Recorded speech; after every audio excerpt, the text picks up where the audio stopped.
Hello and welcome to a brand new podcast. And my name is Nikki Williams, and today we are going to be talking about Ramadan with Madee Waheed. We're going to be talking about some really obvious things that I think we should know about, and also some questions that I've always wanted to ask. And Madee, I'm going to hand over to you, and you can introduce yourself. Thank you. Thanks, Nikki. So my name's Madee. I work currently in the policy team in UKI, and I have been here for just over 3 years. Thank you very much, Madee. So today we are going to be talking very briefly about Ramadan and a few of the little things that a few of us may want to find out about it. So my first question, Madee, is what is Ramadan actually about? So Ramadan itself is the name of a month, and it's the ninth month in the Islamic calendar. So basically, this month is a month that's dedicated to fasting. So people fast from dawn to to sunset, basically. So during the day, we're not eating and we're not drinking. And the idea behind that is by abstaining from food, we're able to discipline ourselves. And I feel like this little phrase about not eating to feed your soul is quite pertinent because it's all about your spirituality. It's about gaining that closeness to God, that awareness of yourself, your worship, your poor habits, and also having that understanding about what others go through that perhaps don't have the luxuries that we have. Wow, that's pretty deep, that isn't it? Really, Hmm. all the personal finding as well. So, Yes, yeah. so do you sort of go to the mosque and do you pray and all that around there? Yes, so it's quite magical because it's that time of the month where it's that month of the year even in which I feel like the mosques really come alive. People really, that sense of community is very apparent, and it's just lovely to see the togetherness Amazing, amazing. and the unity, I think. Yeah. It sort of brings, I should imagine Yeah, it brings the community together a lot more as well. definitely. And it's just nice when you see someone else is fasting, it's just a lovely feeling, and I think it breaks down barriers as well that people have. Fantastic, thank you. So how exactly does fasting work? So because we have a lunar calendar, the month will either be 29 days or 30 days. So for this period of time, we basically we have a morning meal, and then that morning meal is before the sun has risen, and then we then do not eat, so we don't eat or drink until our evening meal, and that evening meal is at the point of the sun setting, and it's 30 days roughly. About 30. I always thought it was 40 days.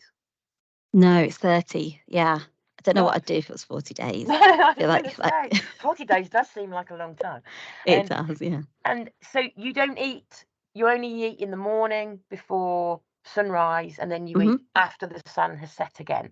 Yes. Have the changes of the clocks going forward sort of mucked up that system just a little bit? Well, it was quite funny because on Saturday we opened our fast at 6:30, and then on Sunday we're opening at 7:30. And because you're asleep for like the same, like even though we were fasting the same hours with the clocks changing, because then we were obviously waking up an hour later. Um, it was it felt different because obviously you're waking up at your normal waking up time, but then you're obviously opening your fast at 7:30. So yeah, it was interesting. Crikey. And is it true that you can't even drink water? Yes. So it's abstaining from anything that will go into your GI tract. Wowzers. And you've already said that Ramadan moves every year. Is that because of the lunar calendar? Hmm. So the Islamic calendar still follows the lunar principle, i.e., the phases of the moon. So roughly, the calendar moves forward about 10 days each year.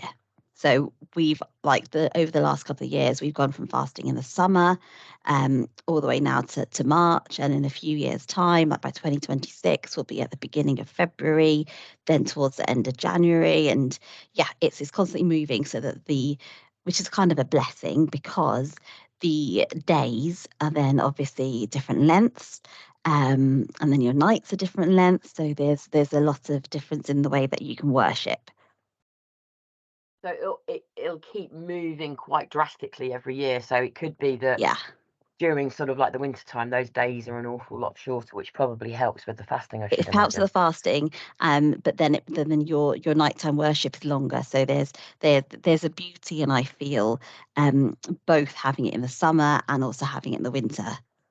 Okay, thank you very much. Do people keep this is the question that I've sort of always wanted to ask. Do people keep asking you if you're hungry? Um, Recently, not so much. I think when I was at school, definitely, and it did used to get a bit like because personally, if someone asks me if I'm hungry, it makes me aware of what's happening. Whereas if it's not mentioned, honestly, when you're fasting, you don't even realize, like you're just getting on with your day, and sometimes you don't even have time to pause and think and realize, actually, yes, I am hungry. So I think Sorry for that asking that no, no, question no, no, then. it's all right. Well, it's early in the day yet, so I'm okay. But You're okay so far. I'm okay so far, but yeah, I think sometimes when people ask you, like my husband's got a habit of asking me quite close to the time of us opening our fast, and it does get a bit annoying. It's like, please don't ask me because you've just reminded me that yes, I am. Yeah. Well, I wasn't, but now I am. Thanks for asking. Yes. Yes, So exactly. if I ate in front of you, would that be disrespectful? Personally, I don't mind, and because there's certain so some people don't fast basically. So within a Muslim household, you find people fasting and not fasting, and so for me, it's quite normal to see people eating in front of me, even within the home, while we're fasting. So that's not so much an issue. I think it's just probably a case of asking someone if you are working with them that do you mind, just maybe perhaps to extend that respect, but.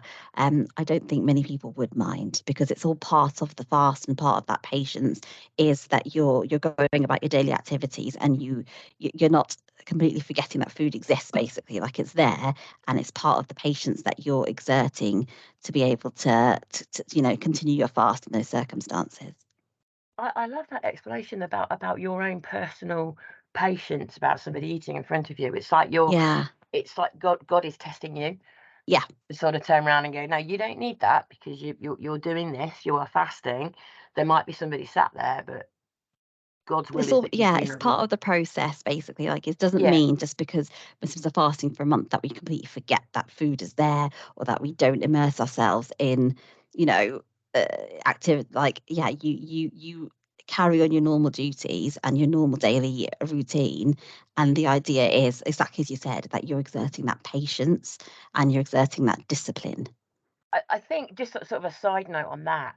Um, I've noticed over the last couple of years that there are a few Muslim footballers that are obviously playing throughout Ramadan, Hmm. and it's been lovely to see that they are allowing them to sort of stop playing and stop the play of football and other sports as well to break fast, which has been, I think, a huge move because normally you wouldn't see that kind of thing happening. I'm guessing that sort of makes it more prominent for everybody else that are Muslim, that it's okay to be able to do all of those different sports as well. Do you agree with that? Definitely. I mean, I think it has to come down to your obviously personal fitness.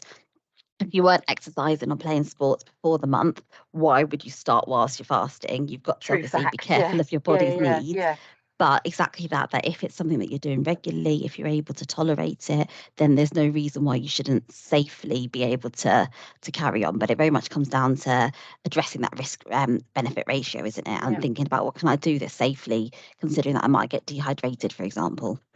That's very true. I Yeah. think it was just really good of the sort of like, I suppose the whole association of the Football Association, the FA, sort of saying we will stop play I and think that's so beautiful, isn't it? yeah, It's inclusivity, isn't it? And yes, exactly. it's That's really the good word for I was the looking for, yeah. inclusivity. Um It just goes to show that we can change just the smallest thing to be more inclusive. yeah, and I think especially for the youngsters seeing football as fasting, for example, yeah, it does normalize it, and yeah, it makes it easy to talk about. And another thing is you're just seeing people like you. And that's so powerful, isn't it? It's when you do see people in the mainstream media who are like you that you can identify with. It's very empowering. That's it, exactly. Thank you very Mm. much. One final question. What can I do to be respectful or more respectful of my Muslim friends during Ramadan? I think people are generally very respectful as it is, but I would say that if anyone wants to be more respectful, it maybe just talk about it. Just ask someone, well, how's it going? How do you feel? Because you find that people really want to talk about it because it is such a major act of worship for Muslims, and it's such a special month that they'd probably really be keen and eager to share it with you. So maybe that's the way is opening up those conversations. And that's absolutely brilliant. And Maddie, that was the final question. I'd like to thank you for talking openly and honestly about Ramadan. And how would I say, I can't really say happy Ramadan, can I? You can say, so there's two different ways to say it. You can either say Ramadan Kareem, or you can say Ramadan Mubarak. Ramadan Mubarak. Yes. Yay. Yeah. So I hope your Ramadan is safe. And thank you ever so much for joining me on No Question is a Silly Question. Thank you, Nikki. Thank you, Maddie. Thank you. Bye.